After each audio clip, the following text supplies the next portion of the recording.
Hey, campfire crew, let's get it on.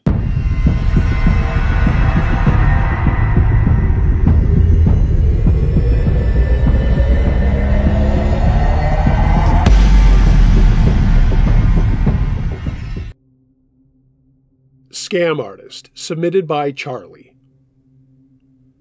This happened a couple of years back in my neighborhood. I live in a quiet neighborhood on a dead-end street with my wife and little girl. I've also an extremely large and extremely protective golden retriever. He's a big sap once you get to know him and he recognizes you, but he still has that instinct in him to bark and growl at people he doesn't know when they come to the door or yard when I'm out with him. Little kids love him because he's so tolerant, and like I said, he's a big dope. All retrievers are big dopes. He doesn't play too much of a role in this, but his first instinct about the guy who came into my yard should tell you everything about what happens in this story. So I was doing some yard work in my front yard on this particular summer day while my wife and kid were out doing something fun. The sacrifices of a dad. This teenage kid came walking down the street and I noticed he was going door to door. We get that from time to time, outside of the Jehovah's Witnesses. People are always looking to sell replacement windows or taking names for people running for office, but our neighborhood is pretty tight-knit, and we usually give a heads up if something is shady. At this point, I didn't think anything was going that south. The guy made his way down the street, then came back up towards me and waved to me as my dog was barking at him. Cujo was on a leash, yes, that's his real name, and I waved the dog down and he laid down still looking at the guy walking towards me and growling. I asked the guy what was up after saying good afternoon, and it turns out he was selling some kind of cleaner. He had a bottle in his hand which was empty and a clipboard in the other. He told me all about the cleaner, and I listened intently as I love infomercials and all the bullshit that goes with them. For whatever reason, I was feeling charitable and thought, hey, I'll buy a bottle just to make this kid's day, as I'm sure he didn't sell shit. All the while, Cujo was still growling. This kid was a terrible salesman, and I was also offering him some tips on how to sell better. And that's when he told me that he didn't have any of the cleaner. It was something I had to order. I looked at him for a second and said, well, you know what? I don't think I'm going to be able to help you there. I'm not big into giving out any information willy-nilly. I mean, God bless him. He kept trying to sell me. I asked him where he was from, Cujo still growling, and he faltered for a second and then said he was from North Carolina. I live in New York. I asked him how long he'd been selling this stuff and where the company was based, and he said it was based out of North Carolina and that he had just started. Cujo kept growling, and all the while this guy kept looking up the street, and I asked him what was up. He said that his ride was supposed to pick him up at the corner of my neighborhood. So, I said, you're just walking around with no samples trying to sell this stuff, and your boss or whatever is driving around?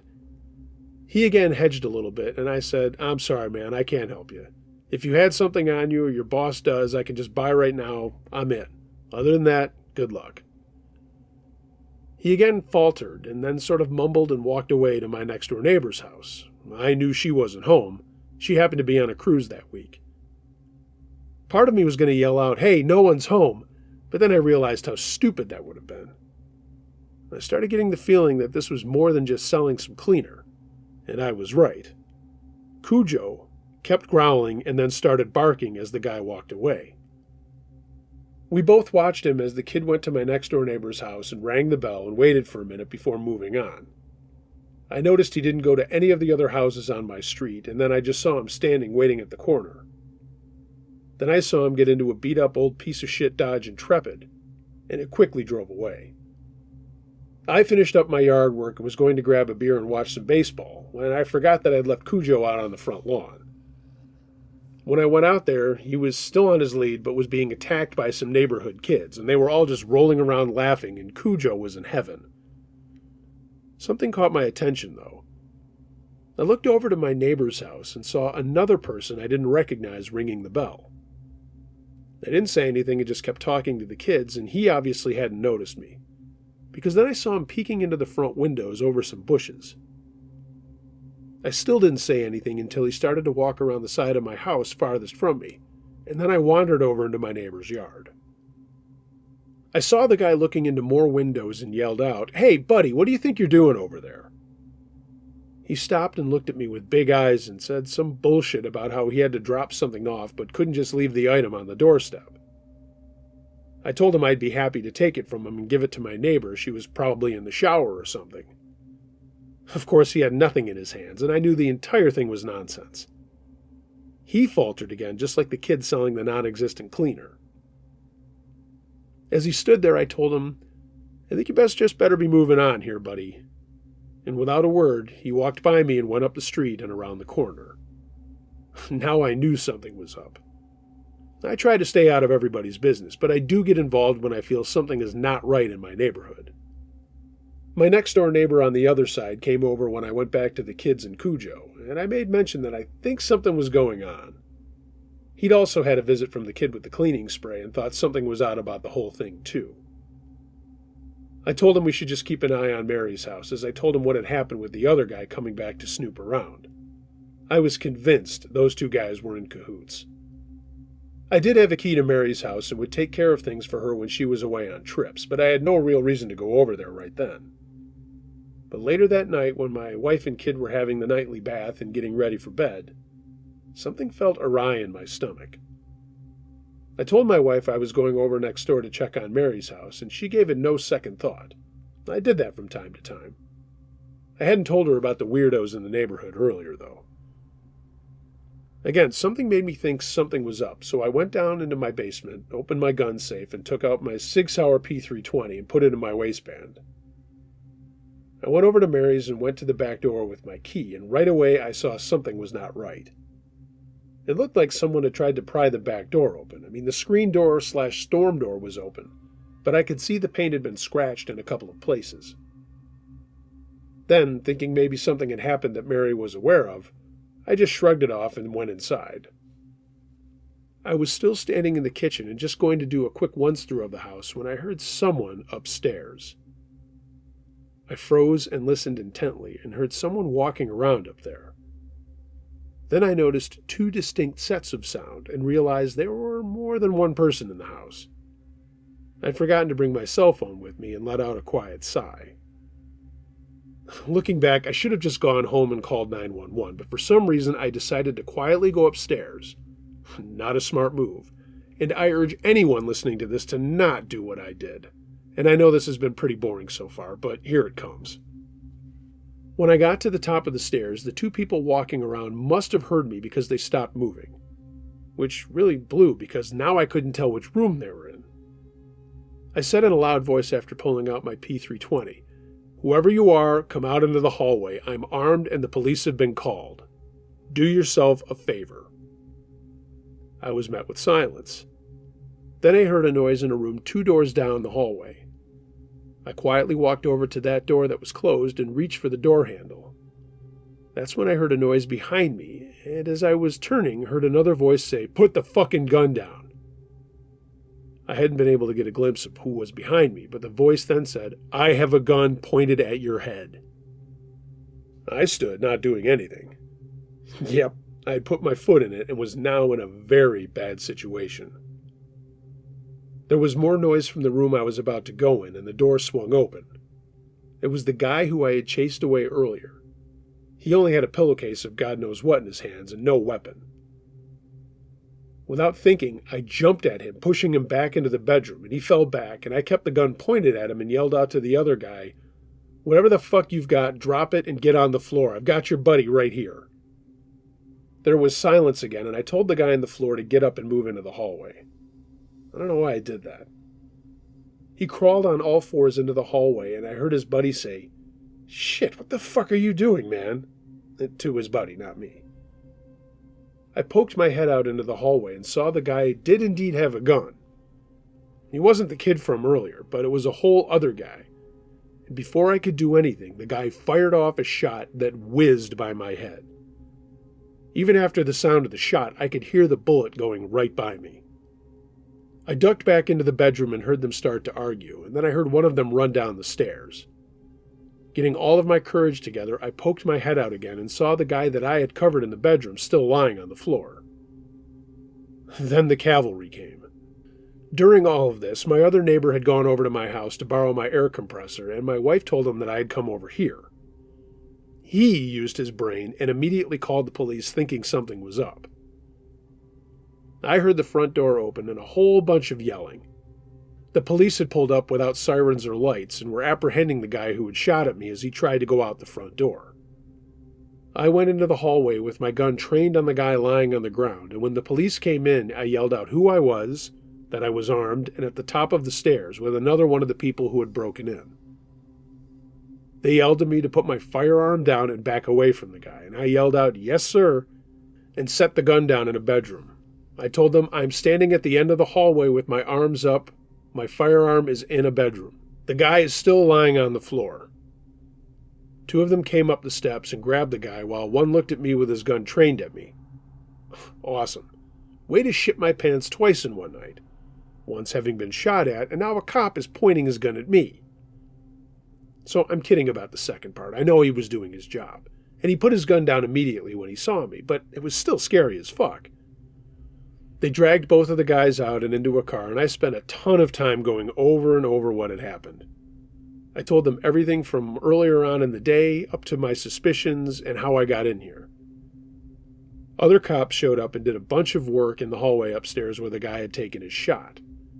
And the way that they figured it, I was one lucky guy. By determining where I had been standing, they said it was literally inches from the trajectory of the bullet.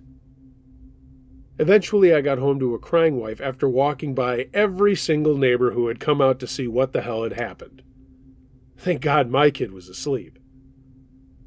My buddy from next door came over and we had a beer trying to calm down. He was still worked up. My wife read me the riot act for not taking my cell phone or calling the police immediately, and I shut my stupid face because I knew she was right. I mean, she was more scared than mad at me.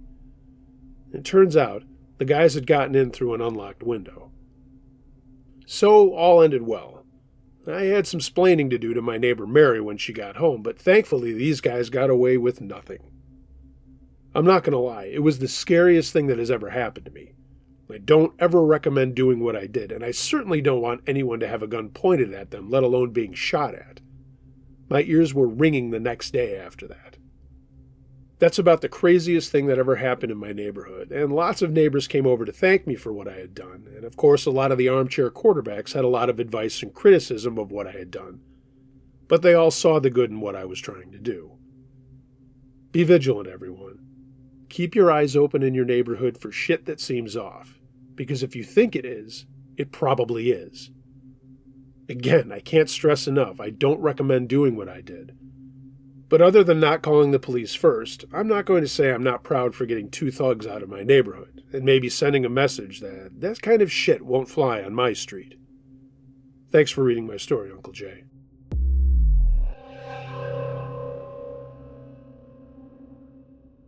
When the Burglar Made Himself at Home by Santi the Gnome. When I was about 4, we were broken into twice. The first time, my grandfather and Mom had been grocery shopping.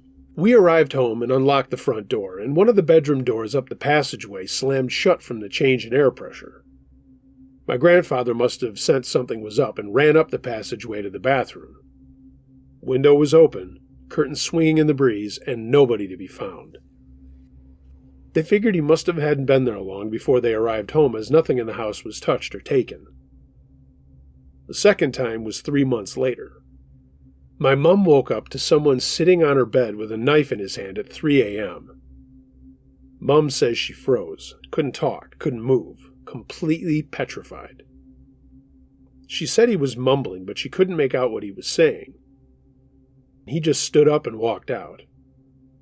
She heard the back sliding door open, and a minute or so later the line of light shining through the curtains from the streetlight in her room was blanked out. She grabbed the phone and called my grandfather. All she said was, there was someone in the house. He lived about 5 minutes away with her 3 younger teenage brothers.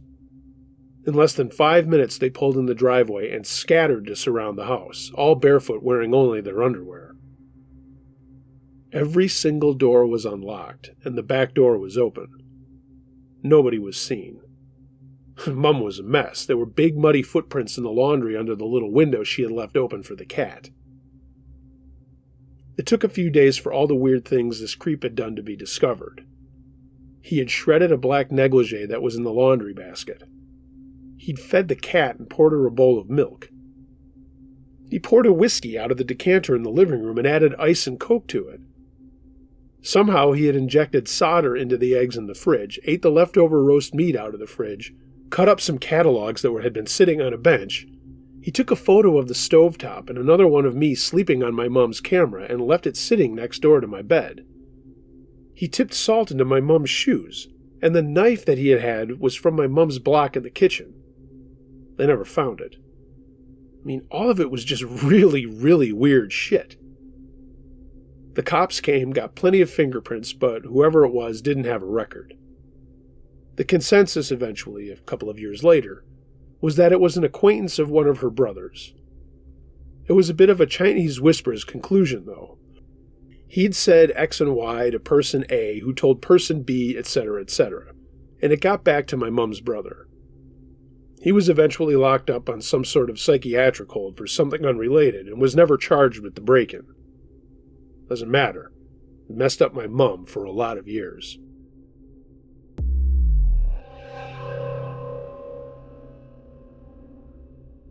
Bathroom Sex Saved My Life.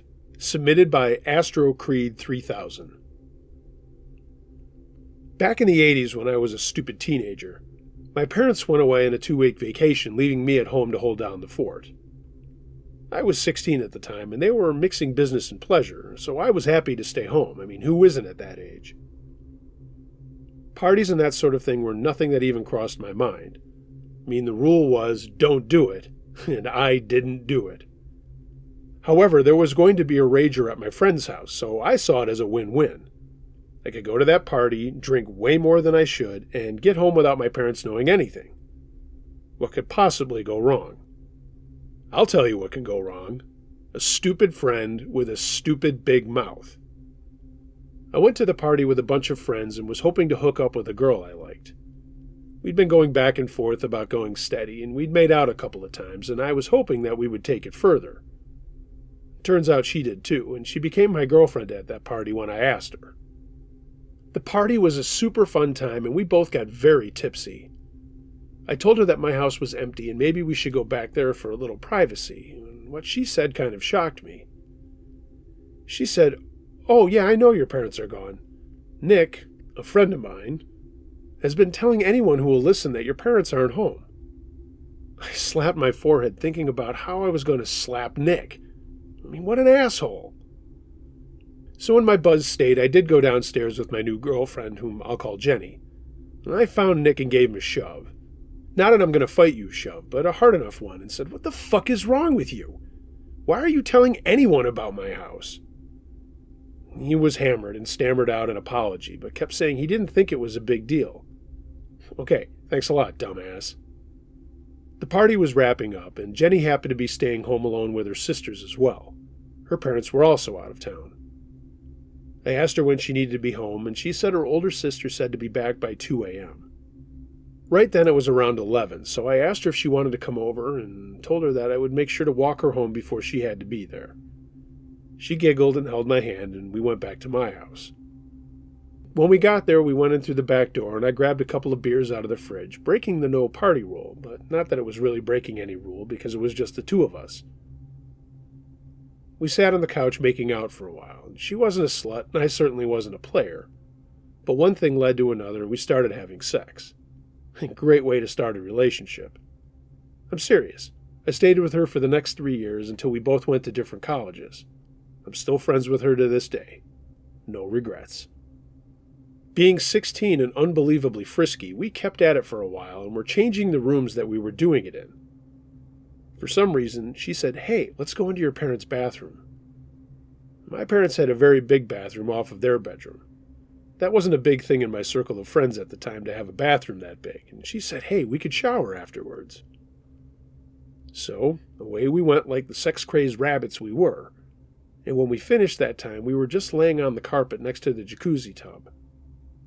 And that's when I heard some voices downstairs. I looked at Jenny and said, "Don't say anything."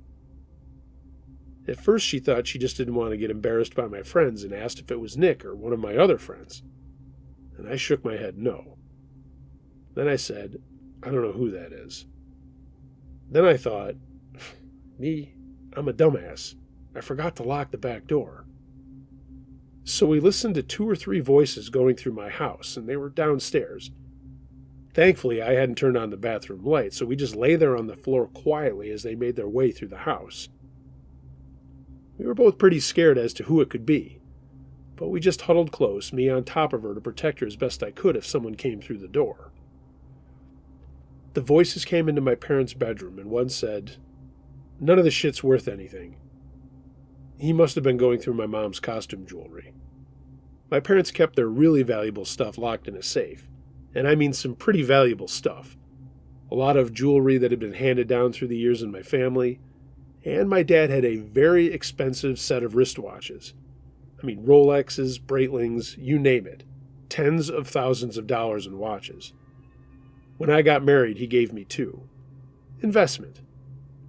After a few minutes, the voices left the bedroom, and we heard their footsteps going downstairs. Then I heard another voice I did recognize. It was Nick. And then I heard others. Some of my friends. They had decided to pay me a visit after going to another party and getting even drunker, figuring they could all just crash at my house. There was a loud yell and a ton of noise downstairs. A big fight had broken out. Now I got up, yanked up my pants, and ran down there to see what the hell was taking place in my house. 6 of my friends had basically subdued these 3 guys who were easily in their 20s. Amazingly, nothing had gotten broken, but these guys did get their asses handed to them. They were not expecting that. Someone had called 911 on my house phone, and the police showed up promptly. And now they had to deal with a bunch of drunk guys and 2 other people who reeked of sex. The guys who had broken in hadn't taken anything. Again, this was all Nick's fault and his big fucking mouth talking about how my parents weren't home and somehow throwing in about my dad's watches in the same conversation. How the hell that happened, I'll never know, and he doesn't really remember either. It might have been guided questions from these 3 guys who certainly didn't belong at a high school party but had crashed it. And here's the fucked up part. They did have duct tape, zip ties, and also were toting pretty big knives. I shudder to think what would have happened had they come into the bathroom and found me and Jenny in there. It wouldn't have been good, that's for sure. I mean, thank God they were outnumbered by my stupid drunken friends. The police took all my information and said they were sorry, but they would have to follow up with my parents. I mean, at that point I didn't really care, seeing as how I didn't lie to them and I didn't throw a party in the house. It was just all the circumstances of what happened at another party. That didn't fly. Believe you me, I got my ass beat by my dad regardless. But I look back at it now and say, the old line from Goodfellas, everybody takes a beating once in a while. I never mentioned that Jenny was there with me. The sex was totally worth it. I've never been in a situation like that since, and now look back and laugh at the whole thing. But when it happened, it was an unbelievably tense situation. We're both very lucky that nothing bad did happen. As the investigation played out, we did find out that 2 of the guys had been involved in an attempted kidnapping, but never got charged with it. I mean, that really sank in and made my blood freeze when I heard it. Who knows what might have happened? Would they have taken me and Jenny somewhere had they found us? Would they have beaten me up to find my father's stuff? Man, I don't doubt any of it. They were charged and did some jail time, but that's about all I know. Having your home broken into is a scary ordeal, whether you're inside at the time or not. That was a night I'll never forget. A night that has now made me double-check everything I do to protect my family today.